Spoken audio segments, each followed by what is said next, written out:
On se sent vraiment très très bien chez toi. Ah, ça me fait très Ouais, ouais, franchement hyper bien. Je te dis, à peine si j'avais envie qu'on annule le cours et qu'on papote tout ensemble. Alors, on va parler ce soir de Hanouka. Et Hanouka, c'est une fête très difficile, je vais vous dire, à étudier. Pourquoi? Parce que, en fait, chaque fête, normalement, on a un support qui nous permet vraiment d'étudier la fête. Par exemple, à Purim, on a Megillat Esther. À Shavuot, on a la description très très précise du don de la Torah. On parle de toutes les fêtes dans la Torah, en fait, sauf Hanouka.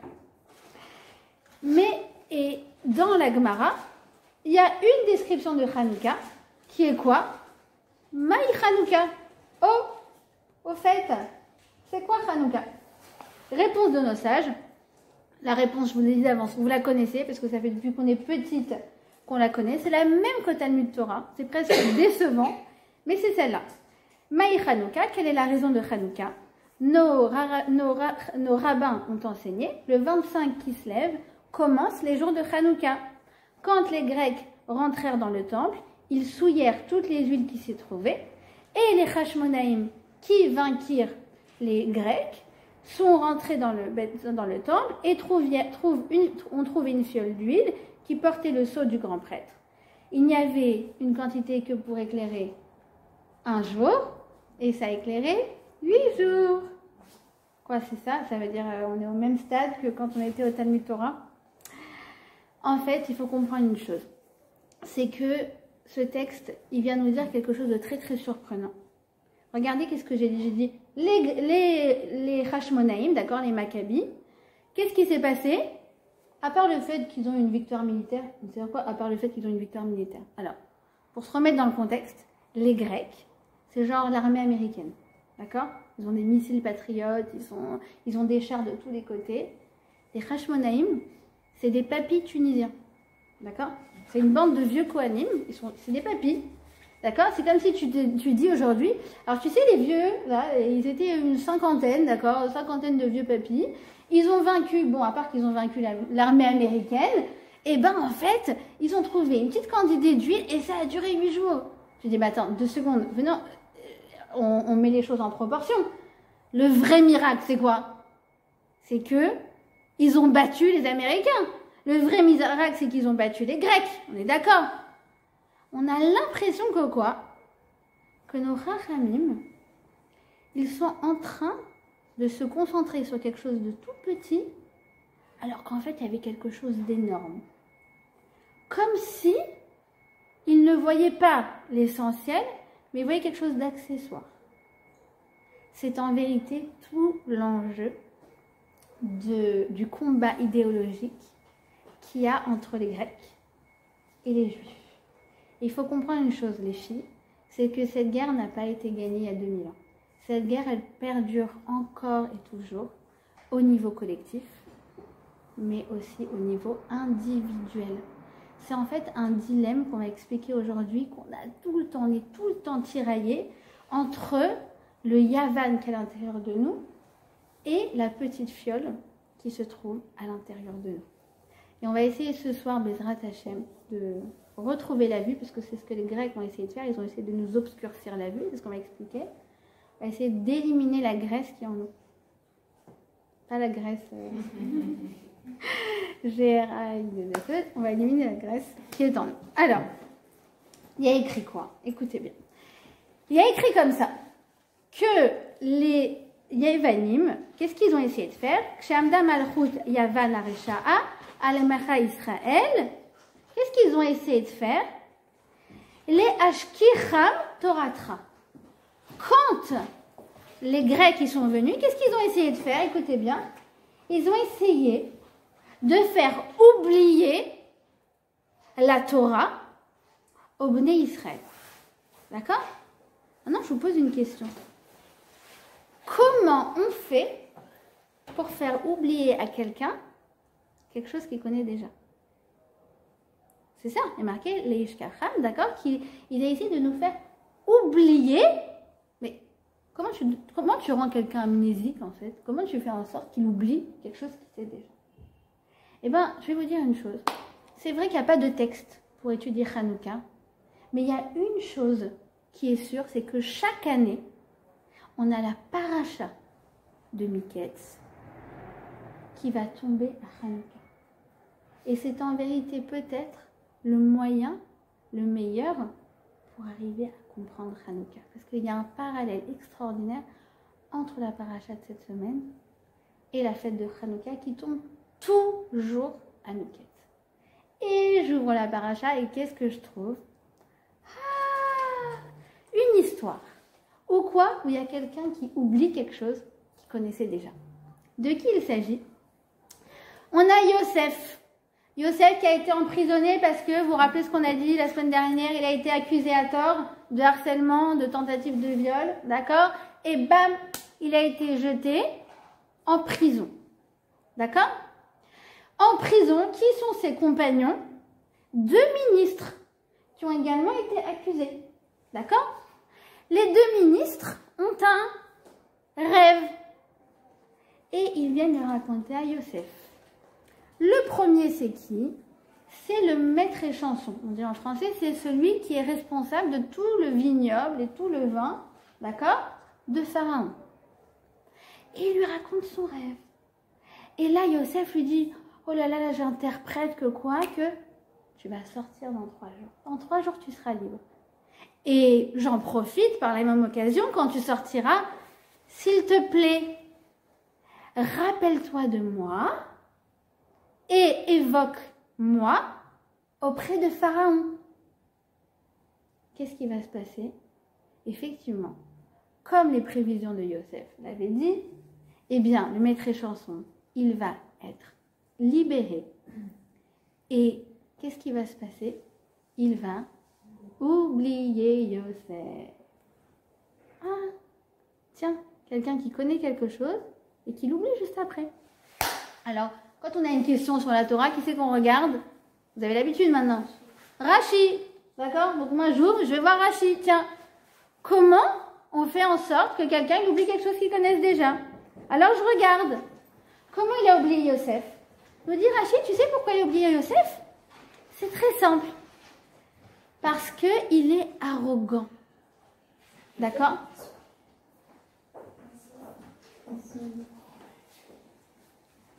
Ouais, du coup, il va falloir mettre des coussins. Je sais pas. Il y a, je pense, peut-être une petite... Oula là. Là, mais je vais vous donner le dos. Moi, je peux le montrer à son Je peux mettre des coussins? Ce que vous voulez. Mais mettez-vous là si vous voulez. Hein. Je sais tourner sur 180 degrés. J'ai une chaise qui me le permet. Alors, je vous résume ce qu'on dit. On est en train de parler de Yosef. Et Yosef, il fait une rencontre dans la prison, d'accord? Il dit à une personne, souviens-toi de moi alors que tu seras libéré, d'accord? Au maître échanson. Et le maître échanson, il oublie. D'accord? Or, pourquoi il oublie? Nous dit Rashi, parce qu'il est devenu arrogant. D'accord? Or, quand quelqu'un est arrogant, qu'est-ce qui se passe? Il n'a pas envie d'être redevable, surtout pas. Donc, le jour même, nous dit Rashi, le jour même, il a zappé Yosef. Non, non, je me suis sorti de prison tout seul, c'est grâce à mon mérite. Et donc quoi? Parce qu'il a été arrogant, alors il a oublié Yosef. D'accord? Et c'est qu'après un concours de circonstances, 2 ans plus tard, lorsque Pharaon lui-même va faire des rêves et qu'il va chercher quelqu'un pour les interpréter, que, oh, lui maître chanson, 2 ans après, il va se souvenir de Yosef. Oh, vous savez, Pharaon, il y avait un jeune hébreu dans la prison égyptienne, il a l'art d'interpréter les rêves, etc. etc. D'accord? C'est comme ça que ça va se passer. Et que 2 ans après, d'accord, Pharaon qui va être terrassé par les rêves qu'il fait, qui va être à la recherche de quelqu'un pour l'aider à comprendre la signification de ses rêves, va être mis en contact avec Yosef. Yosef, on va le sortir de sa geôle égyptienne, d'accord? Il va passer des ténèbres à la lumière en une fraction de seconde et il va se retrouver face à face à qui? Avec qui? Avec Pharaon, d'accord? Et qu'est-ce que nous dit le texte? Écoutez bien, parce que chaque détail, il vaut de l'or. Il nous dit quoi? Il nous raconte, c'est quoi ce rêve de Pharaon? Qu'est-ce qu'il fait comme rêve? Il y a marqué que Pharaon, il se tient sur le Nil, d'accord? Et là, il voit 7 vaches grasses, puis 7 vaches maigres. Les vaches maigres mangent les vaches grasses. Et après, il n'y a plus de traces des vaches grasses. D'accord? Et moi, ce qui m'intéresse, c'est quoi? Ou Ahmed al-Ayyar. Il est sur le Nil. D'accord? De nouveau, nos Chachamim nous interviennent.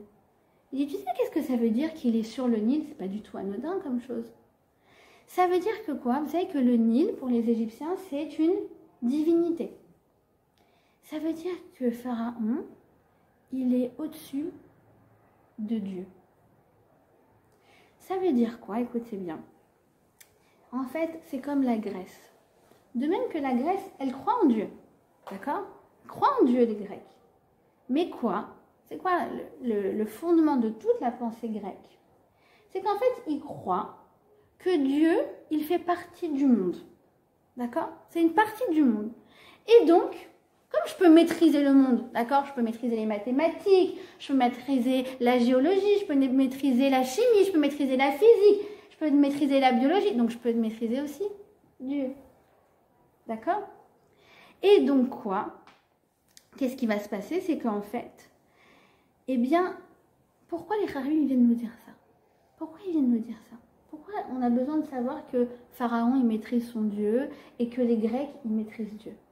Parce qu'en fait, c'est fondamental pour comprendre l'enjeu de ce combat idéologique. Écoutez bien. Qu'est-ce qui va se passer? C'est que Pharaon lui-même, c'est un grand arrogant.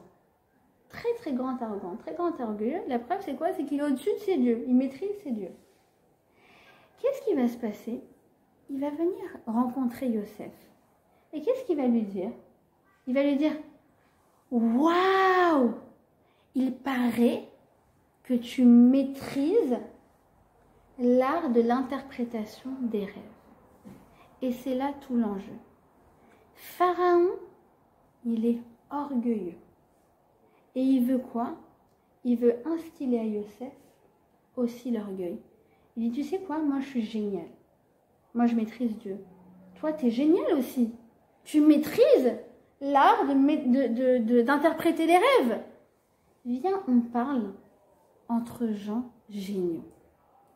Et ça, c'est tout ce que les Grecs, ils ont voulu faire avec les Juifs. Et c'est tout ce que la société qui a repris l'idéologie grecque veut nous instiller aujourd'hui. La même chose.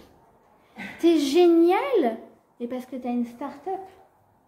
T'es génial parce que t'es coté en bourse. T'es génial parce que t'as plein de likes sur Facebook. T'es génial parce que tu fais des cours de Torah et que tu as 250 personnes à ton cours et que tu les postes sur Facebook et que tu les postes sur YouTube. T'es génial parce que. C'est quoi t'es génial parce que? En fait, on nous valorise par rapport à nos performances. Et ça, il n'y a rien de pire pour une personne. Pourquoi? Parce que si je te valorise quand tu es bon, bah quand tu rates, ça veut dire quoi? Bah ça veut dire que tu vaux rien. Et ça, c'est Yavan. Et c'est la société dans laquelle on est. D'accord? Ça veut dire que la meilleure façon de dévaloriser quelqu'un, ne lui dis pas t'es nul, t'es nul, t'es nul, ça ne marchera pas de toute façon. C'est de le valoriser sous condition. Et ça, c'est le pire. Pourquoi? Parce que tu vaux quelque chose si tu réussis. Mais si tu rates, bah ça y est, tu ne vaux plus rien. D'accord? Et on est dans une société comme ça. Une société élitiste où on sélectionne. On sélectionne les meilleurs candidats. On sélectionne les meilleures startups, les plus prometteuses. On sélectionne les entreprises au meilleur rendement. On sélectionne les meilleurs orateurs. On sélectionne les bébés. On est dans une société comme ça. Et c'est une société qui vient et qui nous flatte. Qui nous flatte. Quand tu réussis, c'est génial. Tu as plein de likes sur Facebook. Tu as plein de followers sur Instagram. Ça fait du kiff, ça te donne de l'adrénaline, c'est cool. Mais en vérité, tu ne te rends pas compte que ça te mène à ta perte. D'accord? On est dans la société de la Metsouyanut. Metsouyan, c'est Mitz, d'accord? C'est le concentré de Yavan. Yavan, c'est la Grèce. C'est la société de l'excellence par excellence. T'es excellent, tu vaux quelque chose. T'es en dessous des perfs, bah, t'es un peu décevante. D'accord? Et nous, dans le judaïsme, on est aux antipodes de ça. Je parle du judaïsme authentique. C'est la raison pour laquelle nous, nos rabbinim, ils ont toujours privilégié, par exemple, les enfants.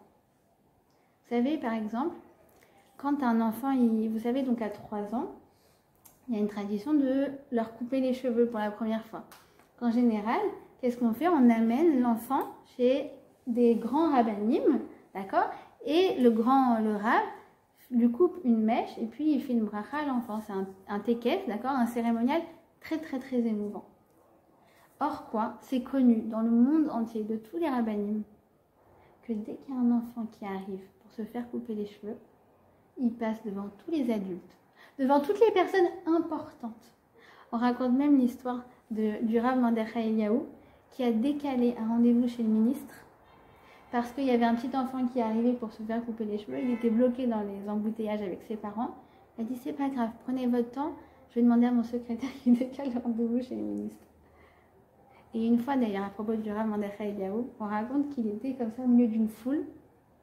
Il y avait donc des adultes et puis il y avait un enfant qui essayait de s'approcher de lui. Puis l'enfant n'arrivait pas et puis au moment où le Rav s'apprêtait à partir, l'enfant il l'attrape et lui dit « Rav, vous ne m'avez pas vu !» Et tout le monde a rigolé bien sûr. Et le Rav, lui par contre, il a pris une tête très triste, très grave. Il dit « Comment je ne t'ai pas vu mon fils? Comment je ne t'ai pas vu?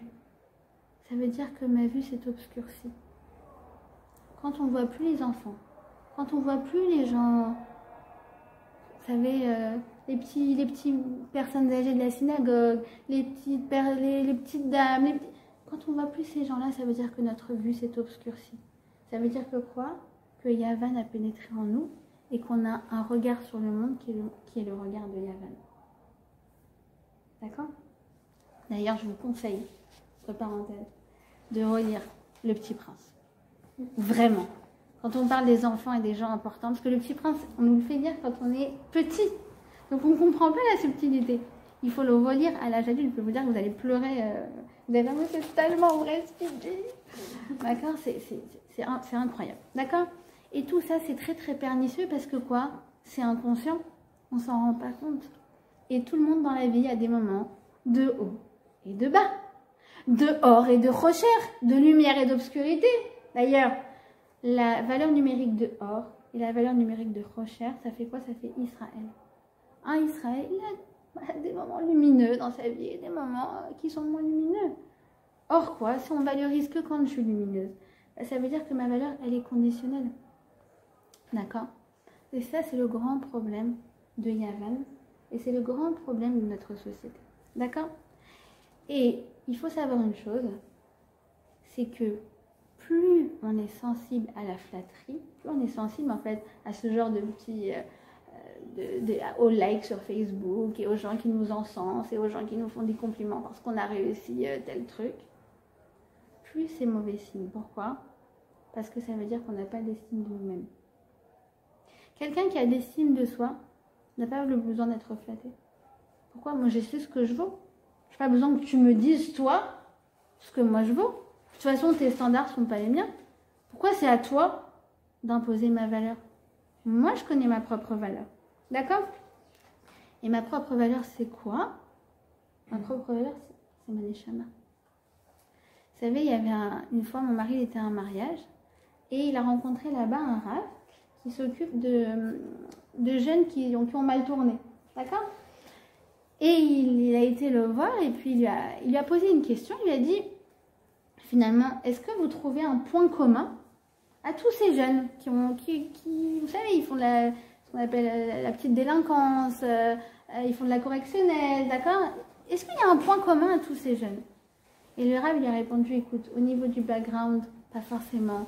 Ils viennent de toute Eretz Israël. Au niveau des âges aussi, c'est très épars. Par contre, il y a une chose en commun. Une seule chose. C'est laquelle? À la maison, ils n'étaient jamais complimentés. Jamais. Toujours on les critiquait. Par contre, quand ils étaient dehors, dès qu'ils faisaient une bêtise, les copains ils venaient, ils disaient « Eze Gever, t'es trop fort !» Et ben du coup, ça motive à faire des bêtises. Ça veut dire qu'en fait, c'est des vases communicants. Moins on m'a donné une estime de moi, plus je vais être sensible et je vais avoir besoin et je vais avoir soif de ce genre de compliments. Et c'est vrai, c'est un moteur dans la vie. Quand on te dit, moi je me rappelle une fois j'étais à la piscine, d'accord. Alors la piscine à Bnei-Brak, elles sont pas très, voilà, la natation c'est pas forcément leur truc, d'accord. Quand tu nages normalement, en fait tu nages très très bien là-bas. Je vous assure, genre il y a 2 personnes qui sont venues me voir, genre tu nages bien. Je fais ah ouais c'est vrai, ça te motive grave. Mais fais attention parce que ça te donne un coup de pouce, mais ça te dévie ta trajectoire. Ça te dévie complètement de ton but essentiel. D'accord?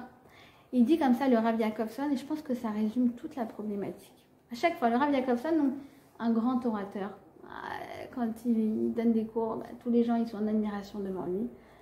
Et à chaque conférence pratiquement que j'ai entendue de lui, il dit la même chose. Ani lo marich et atzmi, mikevan she'atem marichim oti. אני לא מעריכים את עצמי מאותם סיבות שאתם מעריכים אותי. אבל תדעו שאני מעריך את עצמי הרבה יותר ממה שאתם מעריכים אותי. Je vous l'ai fait en français. J'ai pas de la self-esteem parce que vous m'estimez. J'ai pas de la self-esteem pour les mêmes raisons que vous m'estimez. Genre en gros que je suis un grand orateur. Parce qu'on s'en fiche. Mais sachez une chose. Que j'ai beaucoup plus d'estime que ce que vous m'estimez. Ça veut dire que moi, je sais que j'ai une valeur infinie. Je sais que j'ai une valeur incommensurable. Et c'est pas vous qui allez m'imposer de me valoriser. Vous voyez ce que je veux dire? Ça veut dire quoi? Ça veut dire que la société nous impose d'être des gens cool, d'être des gens avec des diplômes à montrer, avec des choses. Si je peux pas poster sur Facebook, en fait, ça vaut rien. Et ça, en fait, c'est très, très destructeur pour la personne. Pourquoi tout le monde est déprimé? Pourquoi 20% des Français sont sous antidépresseurs, sans compter les anxiolytiques? Mais pourquoi les gens ils sont déprimés? Bah parce que justement, c'est ça le problème. C'est que si tu valorises que les choses extraordinaires, genre t'es parti en Thaïlande, bah, et que, oh, excusez-moi, mais 99,9% de la vie, elle est ordinaire. Bah, du coup, 99% de ta vie, bah, on s'en fiche, quoi. Ça vaut rien. Or, nous, on sait, en tant que juifs, qu'il n'y a rien de normal à ce que les choses elles soient normales. Donc, qu'est-ce qui se passe? Tu es en train de passer à côté de l'essentiel de ta vie. Complètement. D'accord? C'est vrai, tu pars en Thaïlande, d'accord? Tu mets des photos de toi, machin, avec la valise, le backpack, le truc, et là, tu reçois 250 likes, t'es trop fraîche, vas-y, ma cousine, machin. 1 milliard enfin, au moment, genre 50 commentaires, tu vois. Mais qu'est-ce que tu fais si tu rentres chez toi après? Je suis rentrée chez moi. Je suis dans le noir. Il pleut dehors. Ça va pas faire beaucoup de commentaires. D'accord? C'est ça, en fait. C'est ça que Yavan, ça nous a obscurci la vue. C'est quoi que ça nous a obscurci la vue? C'est pas obscurcir la vue de quelqu'un. Écoutez bien. On vient de commencer. Je peux te mettre ça? Oula. Écoutez bien parce que c'est fondamental à comprendre. D'accord? Obscurcir la vue.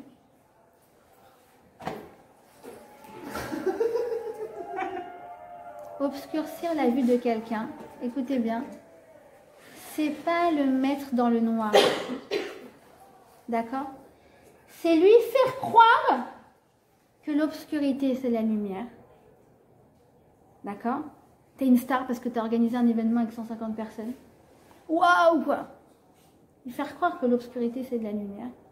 Et lui faire croire que la lumière, c'est de l'obscurité. Or, c'est quoi ma vraie lumière dans ma vie? C'est quand je me réalise. C'est quand j'exprime la neshama qui est à l'intérieur de moi. Mais ça, c'est pas des choses quantifiables. Je vais pas écrire sur Facebook. Je me suis retenue de dire du lachon hara aujourd'hui. C'était hyper dur, mais je me suis retenue, je suis trop fière de moi. Ça va pas du tout faire des commentaires. Je vais pas écrire, je sais pas, j'ai dit un mot gentil à quelqu'un. Je vais pas dire, oh là là, je me suis empêchée de m'énerver contre mes enfants. j'allais mentir aux policiers, finalement, j'ai pas menti. Je vais pas écrire ça. Or, c'est ça, les vrais moments de lumière dans ma vie. D'accord? Donc quoi? Il faut comprendre une chose. C'est que la Torah nous dit quoi? Sache que la vraie construction personnelle est là où tu vas rayonner vraiment. Là, tu vas exprimer ta lumière intérieure. Ce sera toujours, ma chérie, dans le cadre intime. Toi avec toi-même. Toi avec ta collègue, le matin au café. Toi avec ta copine. Toi dans ta petite conversation WhatsApp. Toi avec tes enfants. Toi avec ta grand-mère. Ce sera toujours dans le cadre intime que tu vas te réaliser. Les choses à l'extérieur ne doivent être que la prolongation d'une réalisation intérieure. Vous savez, il y a un passage invraisemblable dans la Gemara. Je vous la fais en 2 minutes, très courte. Très très courte. On a un sage, c'est à l'époque des persécutions romaines, d'accord? Un sage qui enseigne la Torah en public, d'accord? Genre grand conférencier, d'accord? Et il y a un autre sage qui vient le voir et qui lui dit, mais enfin, ce que tu fais c'est très dangereux, tu es en train de mettre tout le monde en danger. Oh, c'est vrai, je m'en suis pas rendu compte. D'accord?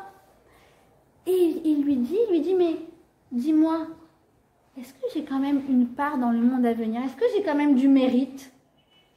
Et l'autre Rav, alors je vous rappelle, c'est Rav Ben Chetri, d'accord? Le conférencier, waouh, d'accord? Et il rencontre un autre Rav, le Rav lui dit, mais attends, mais t'es fou? Et là, il fait, c'est vrai, t'as raison, mais est-ce que j'ai une part dans le monde futur? Ok? C'est bon, vous avez compris la question? Déjà, c'est hallucinant. Réponse. L'autre, il lui dit, est-ce que tu as déjà fait quelque chose de bien dans ta vie? D'ailleurs, qu'est-ce que c'est quelque chose de bien pour nous les juifs? Il lui dit, ah oui, tu sais quoi, je réfléchis, je me souviens, il y a quelques mois, j'étais comme ça, et en fait, j'ai sorti une bourse de ma poche, c'était de l'argent qui n'était pas en fait pour la tzedaka, et j'ai vu un pauvre, et finalement j'ai vu que c'était pas l'argent normalement qui est pour la tzedaka, bah, tu sais quoi, je lui ai donné quand même. Et la réponse du Rav, Ashrecha ata ben olam haba. Waouh! Waouh! T'as fait un truc extraordinaire, tu mérites le Gan Eden. J'ai pas compris. Il n'a pas fait un truc plus extraordinaire que ça, qu'il enseigne la Torah en public, il fait des conférences, il fait du chizouk, il fait du kirouv, et il allume la menorah sur la kikarabine. Non, et il s'est trompé, et puis finalement, tu sais quoi, il s'est repris. Bah pour nous, c'est ça, un acte héroïque. C'est quand tu te travailles de l'intérieur. On ne dit pas que aller vers l'extérieur et montrer les grandes choses, c'est pas bien. Mais on dit que quoi? Que ça doit être la prolongation de quelque chose d'intérieur. D'accord? Et c'est pour ça que chez les Grecs et dans notre société actuelle, il n'y a aucun problème d'être un pourri à l'intérieur et de rayonner à l'extérieur. Tu peux être un super psy pour enfants et maltraiter tes enfants, s'en fiche. Tu peux être un mec hyper brillant et tout le monde t'adore et tu parles à ta femme comme un poisson pourri. Tu peux être un très grand... Ben voilà. Vous savez qui est la référence du Shalom Bayit, d'accord? Chez les non-juifs. John Gray, d'accord? Il a écrit un livre excellent qui s'appelle Les hommes viennent de Mars et les femmes viennent de Vénus. Un livre vraiment super, vraiment top. Mais quoi? Mais alors lui, vie maritale catastrophique. Donc il donne des cours de Shalom Bayit, génial. Il écrit un livre qui a été traduit dans 50 langues, d'accord? Mais alors, ça dérange personne que lui, il a divorcé 3 fois. On dit le coach ne joue pas. Voilà. Ou alors, comme le dirait Aristote, parce qu'Aristote, justement, qui est le grand penseur fondateur de la pensée grecque, d'accord, qui était à un niveau, nous dit le Rambam, que Aristote, il était à un niveau d'intelligence qu'aucun non-juif n'a atteint dans toute l'histoire de l'humanité. Il a dit qu'il était presque au niveau de la prophétie. Mais par contre, Aristote, il peut avoir écrit des choses lumineuses. Il a été pris par ses élèves dans une maison close. Et quand ils nous demandaient, mais enfin, tu nous donnes des cours de morale, et voilà, c'est pas terrible quand même. Réponse d'Aristote, il n'y a pas besoin d'être un triangle pour enseigner les mathématiques. D'accord? Faites ce que je dis, pas ce que je fais. Pas besoin d'être un modèle. Tu peux briller à l'extérieur, être un super conférencier. Ça dérange personne que tu trompes ta femme. Je veux dire, aujourd'hui, ça ne dérange absolument personne qu'un président trompe sa femme. Genre, c'est presque la norme. C'est un non-sens, pas possible. D'accord. Alors les juifs, ils te disent, vas-y, tu peux éclater à l'extérieur, mais tout démarre de l'intérieur. D'accord. Il ne faut pas inverser les priorités. Alors j'adore. Parce que Pharaon, il a voulu instiller en lui. Waouh, t'es super, t'es génial, tu vaux grave parce que tu sais interpréter les rêves. Et réponse de Yosef, Biladai. Biladai, ça veut dire, je rentre pas dans ton jeu, mon chéri. Je rentre pas dans ton jeu. D'accord? Réponse de Yosef, moi je ne sais pas interpréter les rêves, c'est Dieu qui va venir interpréter. Et là, les maîtres de la chassidoute, ils nous disent quoi? Au moment où Yosef, il a dit Biladai, ça veut dire il n'est pas rentré dans le jeu de la flatterie. D'accord? Eh bien, à ce moment-là, c'est collé à lui, le roi Hakodesh, c'est collé à lui une intelligence particulière qui lui a permis de quoi? De résoudre justement le mystère du rêve de Pharaon. Ça veut dire quoi? Ça veut dire que l'intelligence, elle vient justement de cette attitude de Yosef, de se tenir à l'écart de tout ce qui est flatterie, était génial parce que, était génial... Non, non, non, non, je rentre pas là. D'accord? Nous disent nos chachanim, ko la chorma, c'est koach ma. C'est quoi koach ma? La force du ma. C'est quoi ma? C'est 45. 45, c'est les mêmes lettres que Adam.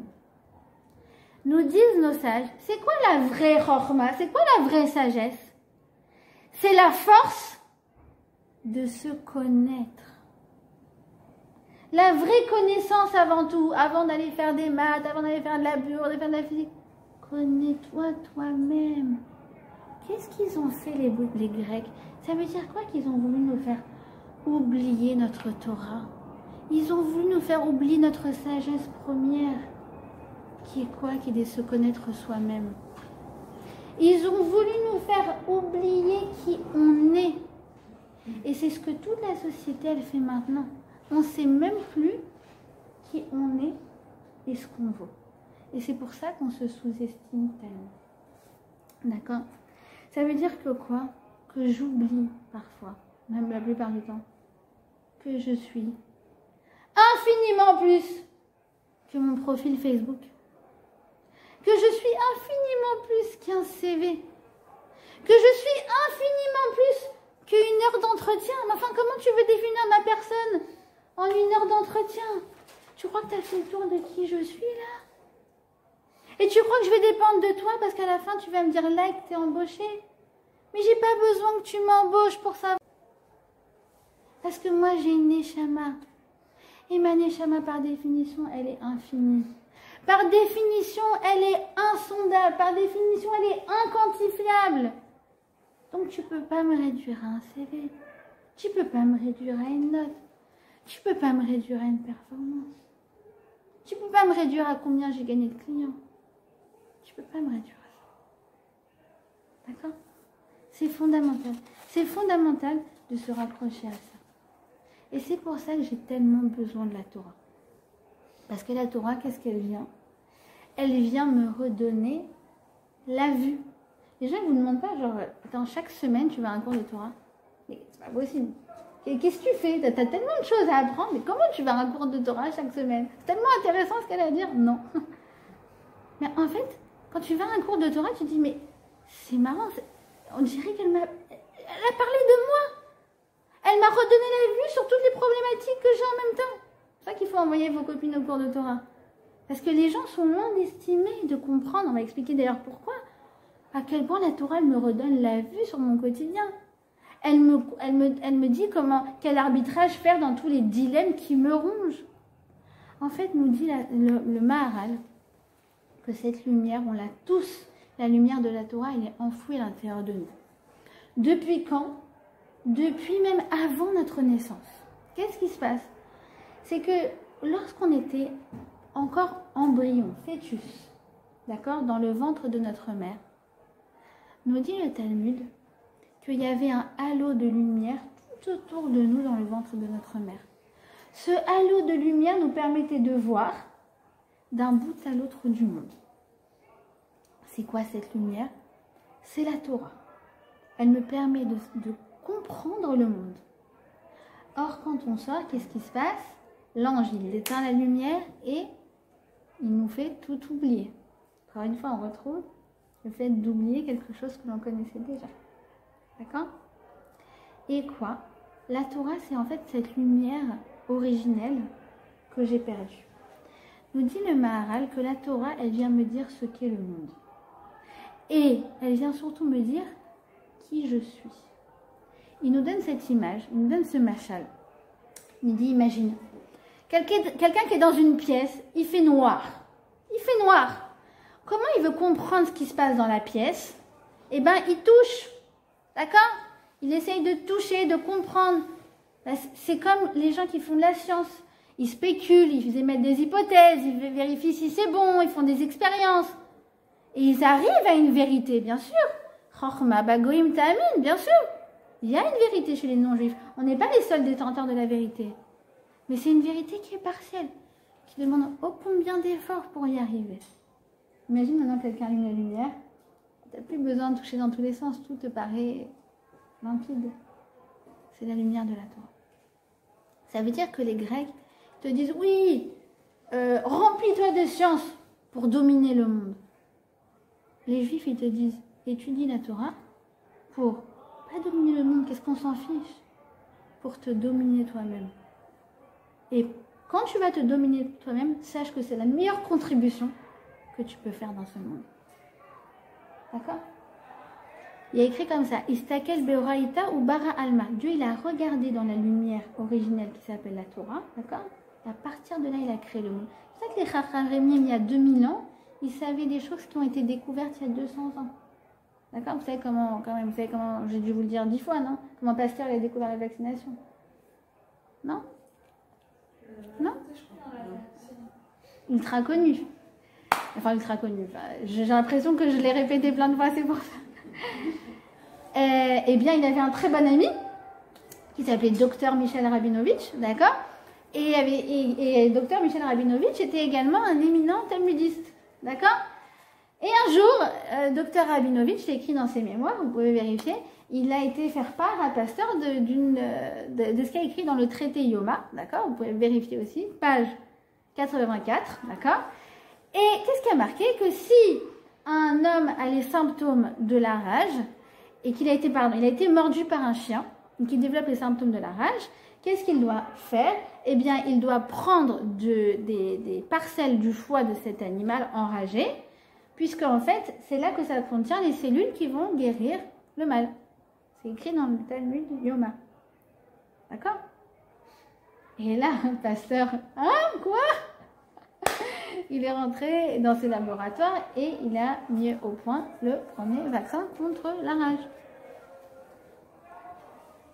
D'accord? Mais ce genre de choses, ça ne nous étonne pas, ça ne nous étonne plus parce qu'on sait que tout ça, en fait, on le savait déjà à la base. D'accord? Et qu'est-ce qui s'est passé? C'est que les Grecs, ils ont compris que quoi? Qu'ils n'allaient pas réussir à toucher l'âme juive. Ils n'arrivaient pas à réussir à toucher l'âme juive. Alors, qu'est-ce qu'ils ont essayé de faire? Ils ont essayé de toucher la Torah. Qu'est-ce qu'ils ont fait? Très pernicieux, les Grecs. Hein. D'accord? On s'imagine des grands persécuteurs, etc. On s'imagine qu'ils ont saccagé le temple. Pas du tout. Ils n'ont pas saccagé, par exemple. Ils ont souillé les Juifs. Ça veut dire très classe. Ils étaient très classe, les Grecs. Alors, qu'est-ce qu'ils ont fait? Ils voulaient justement souiller la Torah. Eh bien, il y avait un roi grec qui s'appelait Ptolémée. Qu'est-ce qu'il a fait? Il a réuni 72 sages, 72 rabbins, qu'il a mis chacun dans une pièce différente. Pas de WhatsApp, pas de iPhone, rien du tout. Et chacun devait quoi? Faire une traduction en grec de la Torah. D'accord?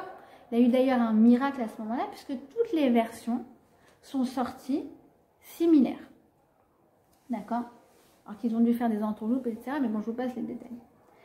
Bref, finalement, extraordinaire, on se retrouve avec la première traduction de la Torah, qui s'appelle la Septante, d'ailleurs, qui est au nom de ces 72 sages. Qu'est-ce qu'ils ont voulu faire, les Grecs? Eh bien, ils trouvaient que la Torah, c'était génial. Ils trouvaient que c'était hyper intéressant. Et d'ailleurs, tellement intéressant, et comme je vous ai dit, eux, ils maîtrisent Dieu. Donc, ils ont voulu l'agréger, en fait, aux sciences grecques. Donc, la mathématique, la philosophie, et venez, on va rajouter une nouvelle matière profane qui s'appelle la Torah. C'était le but originel. D'accord? Nos Chachamim, ils nous disent que ça a été un événement catastrophique. Catastrophique, à tel point que quoi? Vous savez qu'on jeûne le 10 Tevet, à peu près dans 2 semaines. Pour quelle raison? À cause de la Septante. D'accord? On dit qu'il y a l'obscurité à ce moment-là qui s'est abattue sur le monde. Et qui est encore là, palpable aujourd'hui. Mais pourquoi?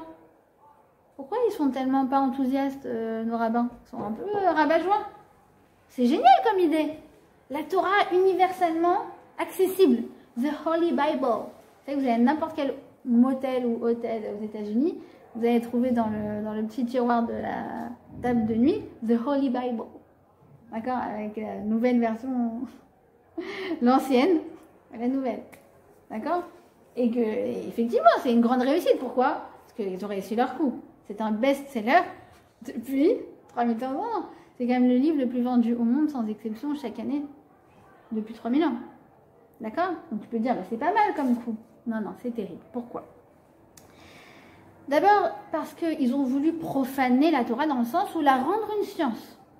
Or, on a dit quoi? Que quand quelque chose est une science, je peux la comprendre, je peux la maîtriser. Or quoi? La Torah, je ne pourrai jamais la comprendre complètement. C'est elle qui vient me comprendre. C'est la première catastrophe. La deuxième, c'est quoi? C'est que, imaginons que tu as la Joconde, originelle. D'accord? Originale, pardon. Et puis, il y a un super inventeur qui permet de faire des reproductions. D'accord? Donc, c'est génial! La Joconde, elle est accessible à tout le monde. Mais c'est quoi le problème? Je ne sais plus différencier l'original, où il y avait vraiment la patte de l'artiste, avec une simple copie. Et c'est ça peut-être le plus terrible. C'est qu'il y a des gens qui croient que la Torah, c'est The Holy Bible. C'est genre des histoires que tu lis avec des fratries, avec des contes pour enfants. Et d'ailleurs, la plupart des filles qui s'étonnent que vous alliez à un cours de Torah, en général, c'est ça la vision qu'elles ont de la Torah. Je dis quoi? Tu vas à un truc pour qu'on te répète, allez encore une fois, Jacob, Léa, Abraham. Non, tu comprends pas. Tu comprends pas. Ils nous disent comme ça, nos Chachamim. Akadosh Baruch Hu, il a pris toute sa chorma infinie et il a fait un chesed incroyable aux Juifs. Pourquoi? Au béni Israël. Parce qu'il a contracté sa chorma dans les 600 000 lettres de la Torah. Mais sache que chacune de ces 600 000 lettres possède une infinité de variations de compréhension. Chaque lettre, elle est là pour me divulguer un message. Il nous dit le Harizal, il y a derrière chacune des 600 000 lettres de la Torah, 600 000 interprétations. Mais ça, c'est que quand tu comprends le code, que quand tu comprends que tel mot, il veut dire telle chose, qu'il a telle racine, qu'il y a telle occurrence. Ça, c'est quand tu comprends, quand tu te plonges, quand tu comprends que la Torah, elle est quoi? Elle est un code. Et que le code, que la Torah, elle est un texte et qu'elle te dit, viens m'ouvrir, viens m'interpréter, viens comprendre ce que je veux te dire pour toi dans ta vie qui était utile encore aujourd'hui en 2019. Parce qu'elle est, oui, universelle, la Torah. En même temps, la magie de la Torah, c'est qu'elle est tellement individuelle. Tu vas à un cours, tu as l'impression d'avoir fait une psychanalyse. Perso, genre tu t'es allongé sur le canapé 1 heure. Elle est tellement universelle, à la fois tellement individuelle. Et elle est tellement vieille, et en même temps tellement moderne. C'est la magie de la Torah. Mais pour ça, il faut s'y plonger. Et ça, c'est la grande catastrophe des Yavan, c'est en fait cette perte d'authenticité. D'accord? Ça veut dire qu'on ne sait plus ce qui est vrai, ce qui est authentique. D'ailleurs, en France, limite, ils ne confondent pas Hanouka et Noël. Alors, quand on habitait à New York, mais encore pire. Ça veut dire, à chaque coin de rue, t'as... Alors, nous, en tant que juifs français, d'accord, au début, tu es hyper content. Tu te dis, c'est génial, il y a le sapin, et juste à côté, là, il y a Hanoukia, tu vois. Et en fait, les rabbinim, ils te disent, bah, non, c'est une catastrophe. Ça veut dire, en gros, les gens... c'est comme, je ne sais pas si vous vous souvenez, dans Friends, Ross qui fait le papa Hanouka, quoi. Enfin, c'est tout un amalgame de trucs qui est au même niveau et que c'est du folklore, et Hanouka c'est du folklore, et Purim c'est le carnaval, et Rosh Hashanah, bah, c'est comme le 1er janvier. D'ailleurs, ils l'ont copié Hanouka, parce que franchement, excusez-moi, mais le sapin avec toutes ces lumières, voilà, il ressemble à une menorah. Le Père Noël, c'est un rabbin avec un manteau rouge, d'accord? Et c'est les fêtes de fin d'année qui tombent toujours en même temps que Hanouka, d'accord? C'est exactement, c'est une copie, et on ne sait plus qu'est-ce qui est authentique et qu'est-ce qui est la reproduction, on ne sait plus, d'accord? Et en fait, qu'est-ce qui se passe? C'est que quoi? La lumière des sapins, nous on a un peu épargné de ça en Israël, d'accord? Mais quoi? Regardez bien, regardez bien, regardez bien. Qu'est-ce qui se passe quand tu vas, c'est quoi, à la rue Lafayette et tout, c'est extraordinaire, les vitrines, les machins. C'est de la lumière de l'extérieur qui vient vers l'intérieur. Or, nous, la menorah, la Hanouka, c'est une lumière de l'intérieur qui rayonne à l'extérieur.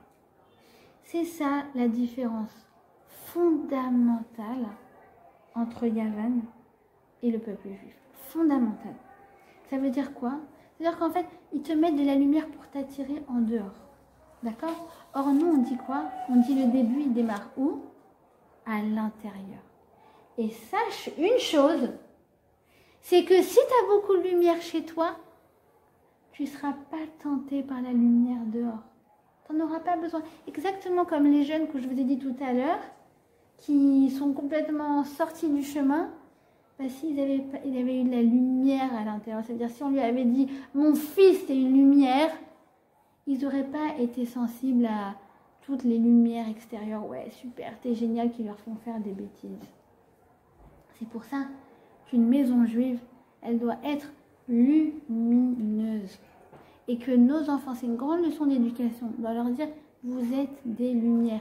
Et personne, ne laisse jamais personne de te dire qui tu vaux. Jamais personne. D'accord?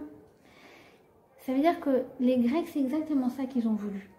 Développer une sagesse extérieure pour venir la ramener à l'intérieur. D'ailleurs, ils avaient, vous savez, à l'époque, ce qu'on appelle l'agora. C'est quoi l'agora? C'était cet espace public près de l'acropole où les gens débattaient d'idées, un peu comme Facebook, quoi. Ça veut dire que c'était un wall Facebook, tu vois, les gens, ils débattent, etc. Qu'est-ce qui se passe? C'est qu'après, les gens, ils rentraient chez eux et racontaient ce qui s'est dit à l'agora. C'est exactement le principe des réseaux sociaux, de la télé et des pubs et de tout qui veulent s'immiscer chez moi pour me dire comment à moi mener ma vie.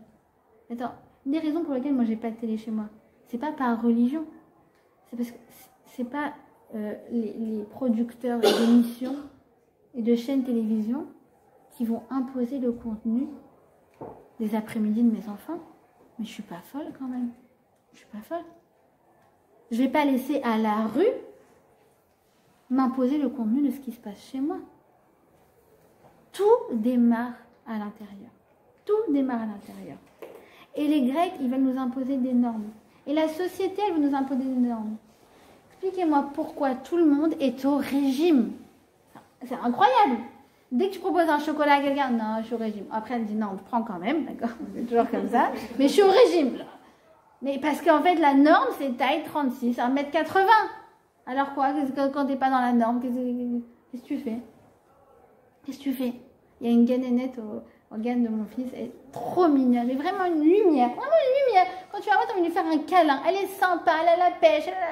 Et je lui disais, tu sais, mon fils, comme il a un retard de croissance, je vais l'amener chez le docteur endocrinologue, si, et pour voir un peu ce qui se passe, parce qu'il n'est pas dans les normes. Et elle me regarde, elle me fait, mais moi je suis dans les normes peut-être. Et en fait, je réalise qu'elle fait 1m50 et qu'elle est très forte. Et genre sur le coup, j'ai jamais réalisé.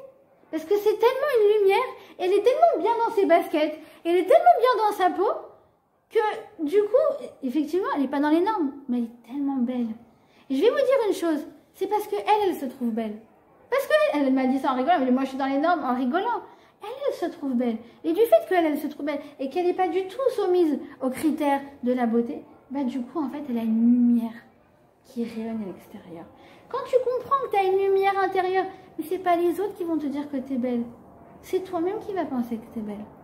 C'est ça qui est fondamental à comprendre. C'est ça qui est fondamental à comprendre.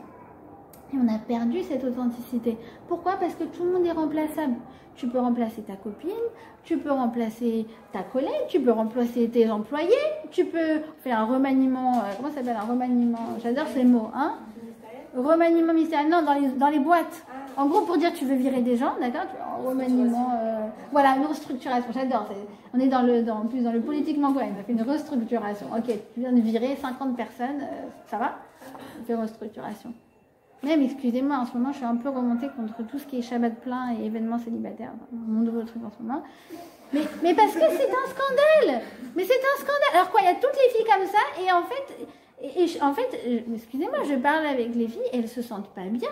Elles ont l'impression d'être au choc. Et les garçons, elles me disent, ils me regardent pas dans les yeux. Hein, oui, je sais, bon bref. Quoi pour ce soir hein? Ah non, je disais, c'est pas le chouk, c'est toi l'objet. Enfin, oui, c'est ça, c'est toi le vendeur, t'es l'objet au chouk. Elle me dit, et les garçons, ils me regardent pas droit dans les yeux parce qu'ils sont en train de regarder ailleurs. S'il y a pas... enfin, c'est insupportable. Et on est dans une société comme ça où tout est remplaçable. Cherche mieux. C'est quoi, mon fils? Cherche mieux. C'est Yavan. Ils nous ont obscurci la vue. On n'arrive même plus à voir la beauté des gens. On n'arrive même plus à voir la particularité des gens. On n'arrive même plus à voir la lumière des gens. C'est quoi cette notion de lumière? C'est qu'en fait, chacun il a sa lumière.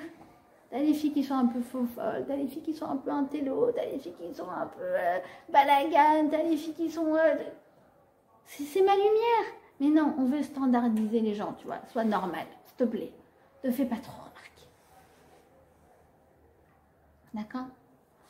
Donc en fait, tout le combat qu'il y a entre les Yehudim, entre les Bnei Israël et Yavan, c'est le combat qui est entre l'être et le paraître.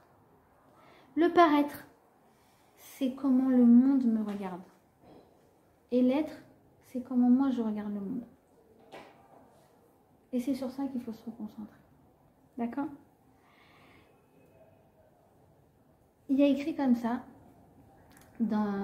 que quand on allume les bougies de Hanouka, eh bien, ça ne suffit pas de simplement les allumer. D'accord? Il faut une deuxième condition. Il faut les allumer à droite de la mezouza. D'accord? D'ailleurs, on voit encore une autre allusion dans notre paracha. Il est marqué Shnataim, au bout de 2 ans. Shnataim, c'est les rachetevot de Smol, Ner, Tadlik, Yemin, mezouza. Tu dois allumer la mezouza, la Hanoukia, à droite de la mezouza. C'est en fait les 2 choses fondamentales dont j'ai besoin pour me réaliser dans ma vie. La Hanoukia et la mezouza. La Hanoukia, elle vient symboliser quoi?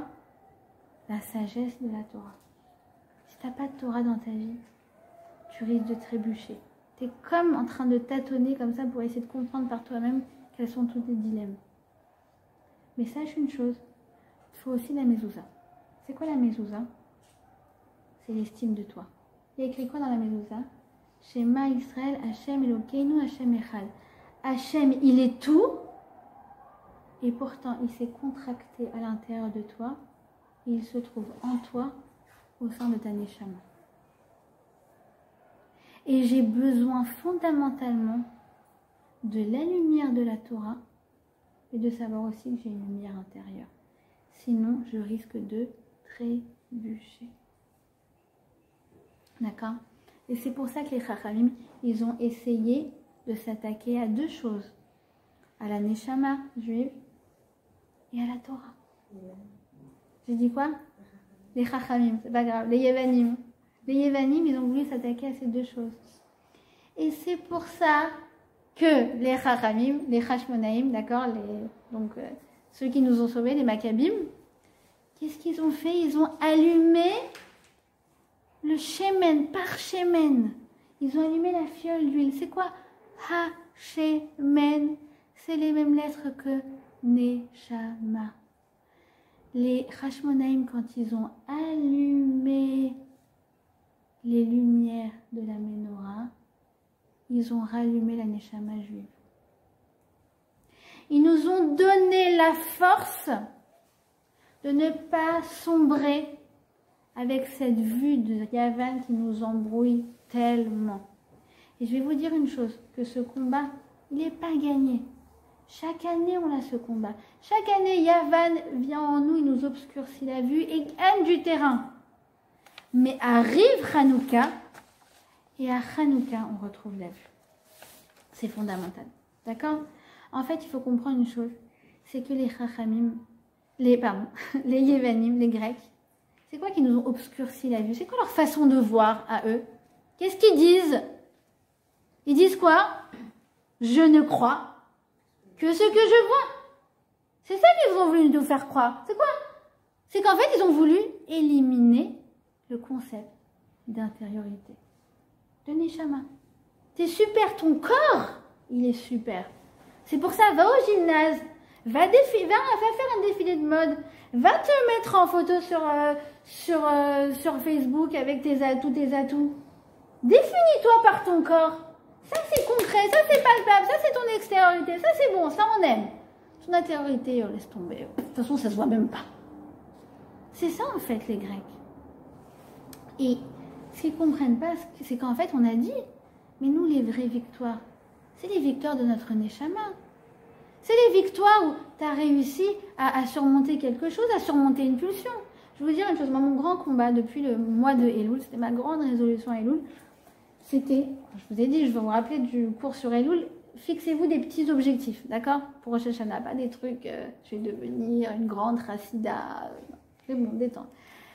C'était quoi mon grand combat? Voilà, 1 heure par jour sur mon téléphone, elle s'en souvient, et faire de moins de unlock, d'accord? Pour checker mon WhatsApp. Bon, j'ai qu'une application en même temps sur mon téléphone, j'ai pas internet, j'ai rien, j'ai que WhatsApp. Et j'ai pas de groupe WhatsApp, mais j'ai quand même des messages tout le temps. Et donc, mon grand combat. Alors, qu'est-ce que j'ai fait? J'ai téléchargé un tableau comme ça. Voilà, je l'ai dès que j'ouvre mon téléphone. Vous voyez, il est là. Et du coup, il me dit, voilà, aujourd'hui, par exemple, j'ai unlock 78 fois. Sachant que, quand je m'étais fixé l'objectif, je le unlockais, je le débloquais, pardon, genre 150 fois, etc. J'ai réussi à faire 50% de moins. Mais ça, c'est une super performance. C'est une performance. Je suis hyper fière de moi.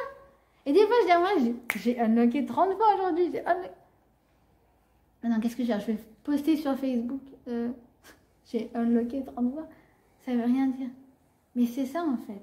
Les vraies victoires de la vie. Sachez une chose. Que les vraies victoires de la vie, c'est celles que tu ne peux pas montrer et que tu ne pourras jamais montrer. Comme ça, c'est clair. D'accord?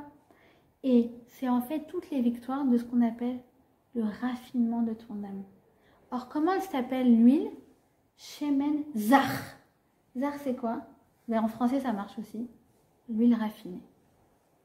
Quand je raffine ma Neshama, d'accord? Ha Shemen Neshama, alors c'est là que je suis vraiment lumineuse.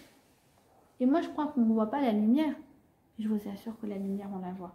Quand moi, j'ai une self-estime, quand moi, j'ai conscience de ma Neshama, quand moi, j'ai conscience de ce que je vaux, quand moi, je ne suis pas prise par les contingences des uns et des autres, alors sachez une chose, que j'ai une lumière beaucoup plus puissante que tous les likes et tous les followers sur Instagram. D'accord? Et en fait, c'est pour ça que les Chachamim, qu'est-ce qu'ils ont choisi de fêter, de célébrer? Pas la victoire militaire, surtout pas! Mais quoi? Le miracle de la petite fiole d'huile. Parce que c'est un miracle qui était dans l'enceinte du Beth Amikdash. C'était un miracle qui était intime. C'était un miracle qui montrait qu'Akadosh Baruch Hu nous faisait un câlin. C'est quelque chose qui était intérieur. Et en vérité, s'ils avaient choisi de célébrer la victoire militaire, ça veut dire qu'en fait, ils auraient perdu contre les Grecs. Parce que les Grecs, c'est ceux qui te disent « Célèbre les grandes choses !» Les petites choses, laisse tomber. Et nous, on vient, on dit quoi? Ouais, tu sais, c'est vrai, j'ai battu l'US Force, d'accord? J'ai battu l'armée américaine. Mais tu sais, moi, qu'est-ce qui me réjouit vraiment? C'est que Hachem lui-même. Quelle leçon de nos Chachamim. Mais quelle leçon en 2019, mon Dieu! Mais quelle leçon de self-esteem! C'est exactement ce que nos Chachamim, ils ont essayé de nous faire passer. Tu sais, avec leur sapin, ils veulent nous en mettre plein la vue. Avec leur lumière extérieure, ils veulent nous en faire plein la vue. Mais nous, on comprend que l'essentiel, c'est ces petites fioles d'huile. Nous, on comprend que ce qui est essentiel, c'est l'intérieur. C'est pour ça que Hanouka, c'est une fête qui se passe dans l'enceinte d'une maison. Je dis pas que c'est sympa les allumages sur qui carabine et tout le folklore, etc. C'est très bien pour apporter, pour amener les gens, etc. Mais comme on a dit, ça n'est que la prolongation de quelque chose d'intérieur qui est puissant et qui est profond. D'accord? Maintenant, on va terminer sur ça. C'est quoi? C'est comment je sais en fait que j'ai du self-esteem? Comment je peux jauger? Comment je peux mesurer que j'ai du self-esteem? Alors de nouveau, on regarde le dernier message de notre paracha. Dernier message à propos de quoi? À propos des vaches. Et oui, même avec des vaches, la Torah a quelque chose à nous apprendre. Même avec des vaches. On nous dit quoi? Écoutez bien, on a dit tout à l'heure que Pharaon, il rêve de vaches. Il y a écrit quoi? Shmenot, elles sont grosses, d'accord? Vetovot maré, et elles sont belles d'aspect. Rachi, il vient. Il vient. Et il dit quoi? Il dit, c'est une indication pour les jours d'abondance. Ou quoi? Où les créatures se paraissent belles les unes aux autres et que l'on ne se regarde pas d'un œil revêche. Je m'explique. Je te dis mais une leçon, Rachi, mais t'envoies un boulet de canon là. Je te dis, c'est quoi? Quand ça va bien, quand tu es dans l'abondance, eh bien les gens, ils se regardent bien. Ça veut dire quoi? Tu veux savoir comment toi tu te sens vraiment? Si tu vas à une soirée et que tu regardes les gens d'un œil mauvais, si tu es là, tu es sur ton Facebook et tu fais elle est partie en Thaïlande, lui il a fait un event avec 200 personnes et elle, oh là là, son fiancé il lui a offert un truc. Si tu as ce regard-là, ça veut dire que tu n'es pas bien avec toi-même. Si tu vas à une soirée, et genre en fait, tu es là en train de scruter tout le monde et d'essayer de chercher des défauts chez les gens parce que ça t'énerve trop qu'ils aillent bien, d'accord? C'est que à l'intérieur, ça va pas. Si tu vas par contre à une soirée, et ben au Hachem, tu es contente et tu vois tes copines et ça te fait plaisir et elle a une bonne nouvelle, elle a eu un job et tu es là et tu es vraiment contente pour elle, sache une chose, c'est que toi, tu vas bien. La leçon des vaches. Vous raconterez ça à vos copines en rentrant, celles qui croient que les cours de Torah, ça veut rien dire. Tu vas écouter, même les vaches, dans la Torah, elles ont une leçon à nous apprendre sur comment je sais que je vais bien. Incroyable. D'accord? Et donc, c'est ça. C'est comprendre vraiment que tout le miracle de Hanouka, c'est quoi? C'est que la Hanouka, elle va venir puiser sa lumière intérieure pour pouvoir rayonner extérieur. Et c'est ce qu'ils nous disent dans Chachamim. Toi aussi, tu as une lumière intérieure extrêmement forte, extrêmement puissante. Va, puise, fais-la rayonner. Et Bezrat Hashem, tu vas voir que sans même que tu le veuilles, cette lumière, elle va venir rayonner à l'extérieur. Alors, je termine sur ça parce que vous savez que moi, je ne suis pas très ségoulotte. Hein. Pas du tout ségoulotte. Vous savez que moi, je suis très, très rationnelle, cartésienne. Mais Hanouka, hein, on en parlait, c'est la fête des ségoulottes. Alors, j'ai fait une sélection, ce sera une fois par an, des ségoulottes de Hanouka. C'est le Rav Moustafi. Alors, première bougie, c'est la bougie single, d'accord? Donc, c'est la bougie des célibataires. Donc, c'est le moment ce soir de prier Be'ezrat Hashem pour le zivoug. Et c'est aussi la bougie pour les femmes mariées qui se sentent seules, d'accord? Parce que, oui, ça arrive dans la vie d'une femme mariée. C'est pas toujours... on a dit, la vie, c'est des hauts et des bas, d'accord? Et parfois, on a vraiment besoin de prier à ce moment-là. La deuxième bougie, c'est quoi? C'est la bougie du couple. C'est quoi? C'est Sheni, Shoni. C'est la différence. C'est comprendre que la différence au sein du couple, et ben justement, c'est pas ce qui doit nous faire peur, mais au contraire, c'est notre richesse et c'est notre force. Et qu'on continue de voir la lumière tellement individuelle chez l'autre, d'accord? Et pas être envahi par ses côtés obscurs. La troisième bougie, c'est la bougie des enfants, d'accord?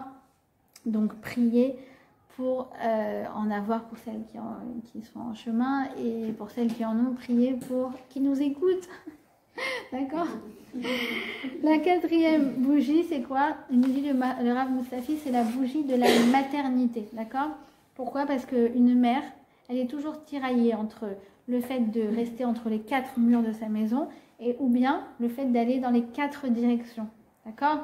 Et donc, c'est le dilemme de toute maman. D'accord? Est-ce que je travaille? Est-ce que je travaille plus? Est-ce que ma carrière? Est-ce que mes enfants? Toute maman, d'accord, ne sera jamais schléma avec ça. Ça veut dire qu'elle va se culpabiliser, qu'elle soit dans un sens comme dans un autre. Je travaille trop ou non, mais je reste à la maison. Alors, priez à ce moment-là pour avoir bonne conscience. La cinquième bougie, elle est très puissante. Pourquoi? Parce que quand on allume la cinquième bougie, eh ben ça y est, il y a plus de lumière que d'obscurité. Elle vient contrebalancer l'obscurité.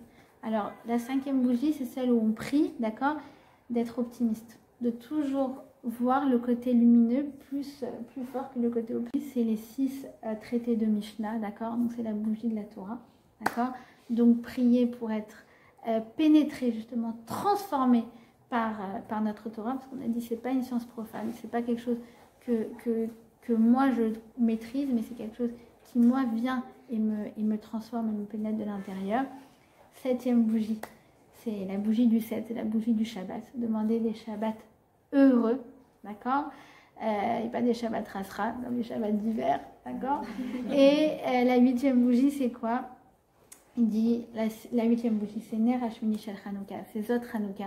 En vérité, on pourrait faire un cours entier sur la puissance de Zot Hanouka, mais juste pour vous donner un aperçu, c'est qu'on dit que la huitième bougie de Hanouka, les filotes, elles transpercent les cieux encore plus que le moment de la Neila. Donc c'est un moment très, très, très, très puissant. Et c'est dimanche prochain d'ailleurs.